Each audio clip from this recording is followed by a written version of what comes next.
پاکستان میں 2,62,00,000 بچے وہ ہیں جن کی عمریں 5 سے 15 سال تک کی ہیں، اسکول گوئنگ ہیں لیکن وہ اسکول نہیں جا رہے۔ پاکستان میں 40% لوگ سے زیادہ لوگ غربت کی لکیر سے نیچے زندگی گزار رہے ہیں، اور ایسے حالات میں سرکاری اسکول بہتر بنانے کے بجائے یہ کہیں کہ ہم این جی اوز کے حوالے کر رہے ہیں۔ جو پچھلے انہوں نے ہزاروں اسکول حوالے کیے تھے ان کی 30% بھی ایسے نہیں ہیں جو پراپر چل رہے ہوں۔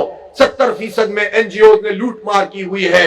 سرکار پیسہ دے گی اور وہ اپنی مرضی سے اسکول چلائیں گے اور کہتے ہیں ہم نگرانی کریں گے۔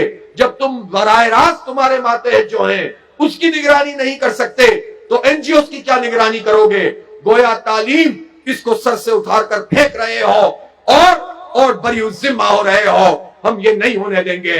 ہمارے بچوں کو تعلیم دینا یہ سرکار کی ریاست کی ذمہ داری ہے، اور تعلیم بھی دوہری تعلیم نہیں، طبقاتی تعلیم نہیں، ایک نظام ہونا چاہیے۔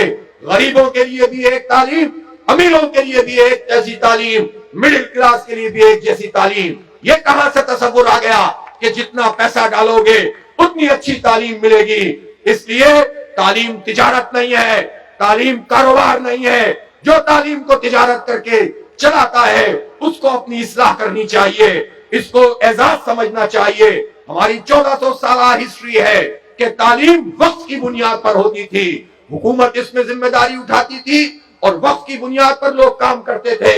یہ کب سے شروع ہو گیا کہ صحت اور تعلیم کو تجارت بنا دیا جائے؟ اس لیے میرے بھائی اور دوستو، حکومت نے وہ صورتحال پیدا کر دی ہے کہ جب وہ اپنی ذمہ داری پوری نہیں کرتی تو پرائیویٹ سیکٹر جو بہت بڑا بوجھ اٹھا رہا ہے وہ بھی اب بوجھ اٹھانے کے قابل نہیں رہا ہے، اور پھر پالیسیاں، بجلی کے بل اور طرح طرح کے ٹیکسز، تو اسکول کیسے چلیں گے؟ چند ہی لوگ پنپ سکیں گے، تعلیم کہاں جائے گی؟ کالجوں کی صورتحال بھی یہی ہے، یونیورسٹیوں کو گرانٹ نہیں ملتی، پسند کی یونیورسٹیوں کو گرانٹ دے کر سیکولر ایجنڈے کو آگے بڑھایا جاتا ہے۔ اس لیے ہم یہ کہنا چاہتے ہیں کہ تعلیم کے تحفظ کے لیے، اپنی نسلوں کے تحفظ کے لیے ہمیں میدان میں نکلنا ہوگا اور حق و عوام کو اس تحریک کا حصہ بننا ہوگا۔ اس میں جو لوگ بھی ہمارے ساتھ تعاون کرنا چاہتے ہیں، ہمارے دروازے کھلے ہوئے ہیں۔ جب ہم صابن پر ٹیکس دیتے ہیں، جب ہم پیٹرول پر ٹیکس دیتے ہیں، جب ہم موبائل کے کارڈ پر ٹیکس دیتے ہیں، تو ہمارے بچوں کو فری ایجوکیشن ملنی چاہیے اور کوالٹی ایجوکیشن ملنی چاہیے۔ اگر تم کوالٹی ایجوکیشن بھی پیسوں میں بانٹو گے تو یہ ظلم ہے اور طبقاتی نظام ہے، ہم اسے قبول نہیں کر سکتے۔